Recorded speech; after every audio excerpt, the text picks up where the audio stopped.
I called out my husband's name and all I heard was a woman's voice. Who the hell are you? What is your relationship with Sean? Huh? My name is Mia, 30 years old, and I'm a company employee.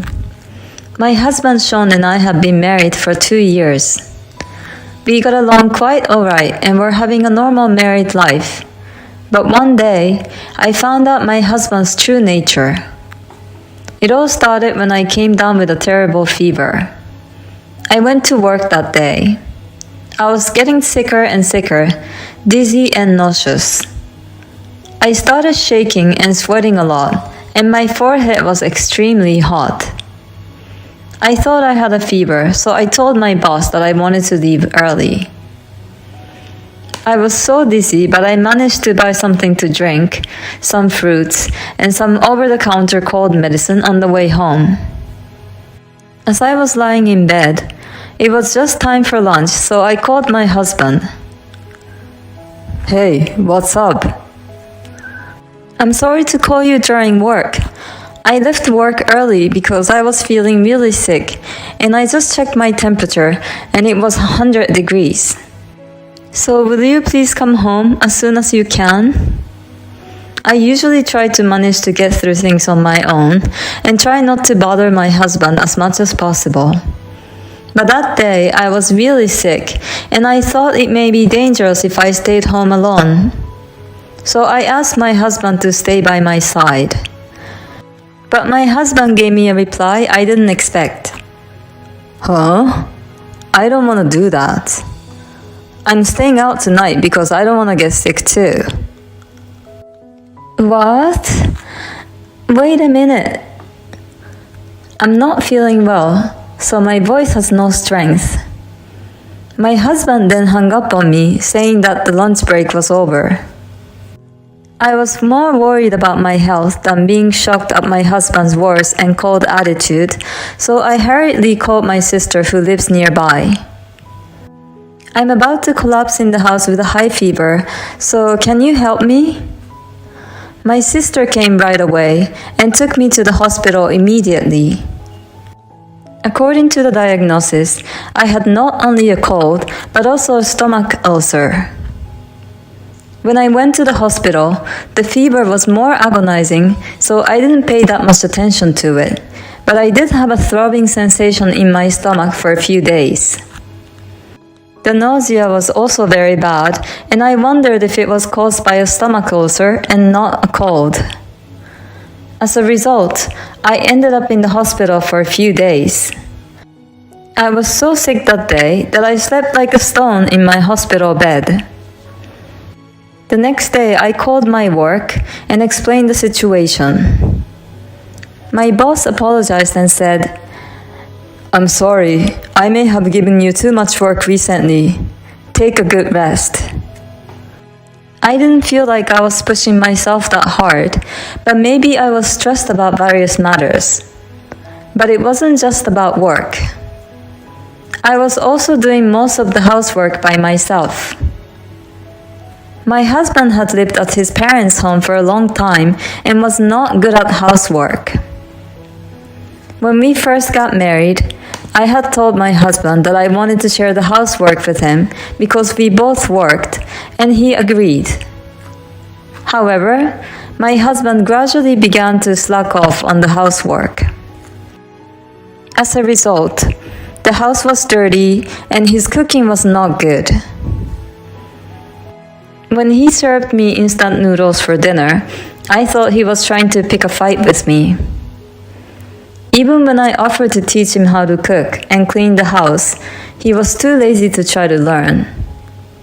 So it became a matter of course that I did the housework every day. I always like to keep my apartment clean myself, and I also want to cook properly because I like to eat well. Unconsciously, I gave up on my husband and felt that it would be faster if I did it myself. I think I was pushing myself too much and putting a lot of strain on my body. I took my job very seriously and took responsibility for it, so I must have overworked my body even more. I tried to call my husband to let him know I was in the hospital, but my phone was dead. I tried to call his office from the hospital phone, but I couldn't remember his phone number, so I could not call him. I couldn't remember his phone number because I always called him on my cell phone. This is one of those times when I feel the times are changing. I had no choice but to wait for my sister to bring me a change of clothes and other necessities and call him from her phone. Then, around 6 p.m., my sister came to visit me after she finished her work. I brought you a change of clothes and an iPad. Thank you.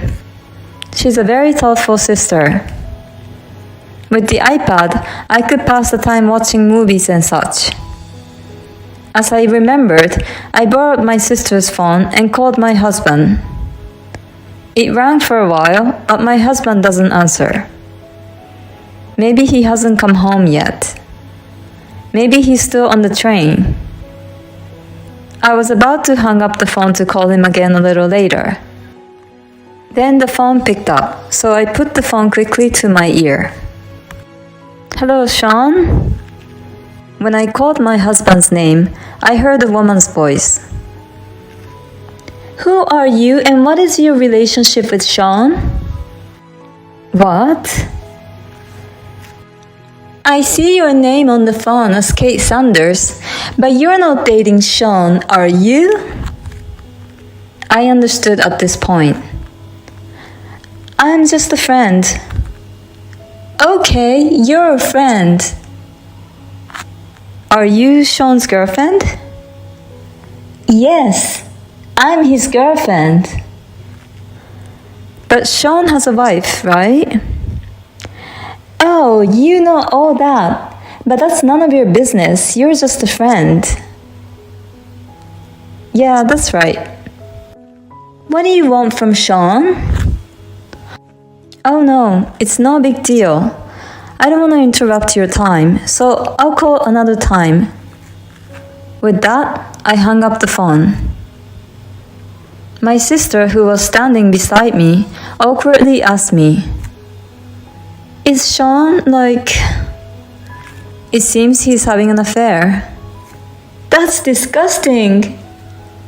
I was convinced that's why he was so cold when I called him yesterday and asked him to come home early. Perhaps the adulterer picked up the phone thinking it was a different woman because it wasn't my name on the screen. I was thankful that my phone was uncharged. I would have never known about the affair if I hadn't made the call from my sister's phone. Later, after charging my own phone, I called my husband to tell him I was in the hospital. He replied that he was worried about me, but that he couldn't visit me because he didn't want to get sick, so he sent me a message telling me to take care of myself. I couldn't help but laugh. He's a scumbag of the scum on the planet for not coming to visit his wife in the hospital and having an affair with an adulterer. I said, okay, I'll call you when I get out of the hospital. This gave me some time to plan things. In fact, I was recovering quite well and was supposed to be discharged the same day I sent my husband the message. However, I wanted to keep the divorce preparations confidential, so after leaving the hospital, I stayed at my sister's house to take care of the divorce papers, arrange for a lawyer, hire a detective agency, and to see a new apartment. After all the preparations were done, I called my husband and told him I was discharged from the hospital and went home. My husband, whom I hadn't seen for a long time, looked at me with a nonchalant face and said, "Oh my God, it was such a hard time. I'm so glad you're out of the hospital." The only thing was that it had taken a few days to get the results from the detective agency, so I had to hold on and act calm. A few days later, I finally got the information about the adulterer, so I confronted my husband with the divorce papers and said, "I want a divorce." What? He didn't seem to understand why he was confronted with the divorce papers. Why? I don't understand the meaning of a sudden divorce. Ask yourself. What are you talking about? I don't get it. You're just going to keep on pretending, aren't you? You must be very close to a woman named Julia Smith.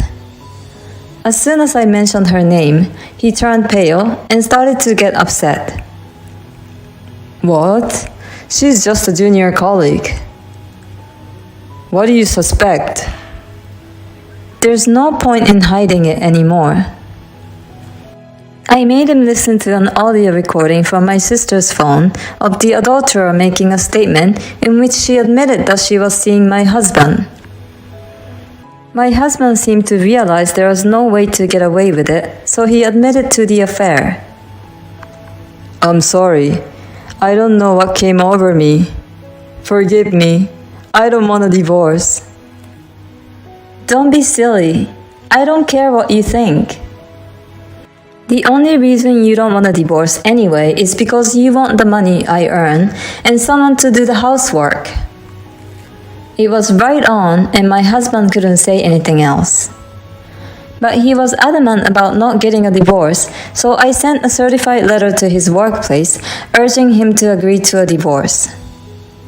Incidentally, I also sent a content-certified letter to the adulterer at the same workplace, so it seems that the people at work completely knew about their relationship.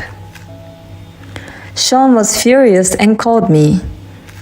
Hey, you've caused a big problem at work. What are you gonna do about it? How are you going to take responsibility? What a scumbag.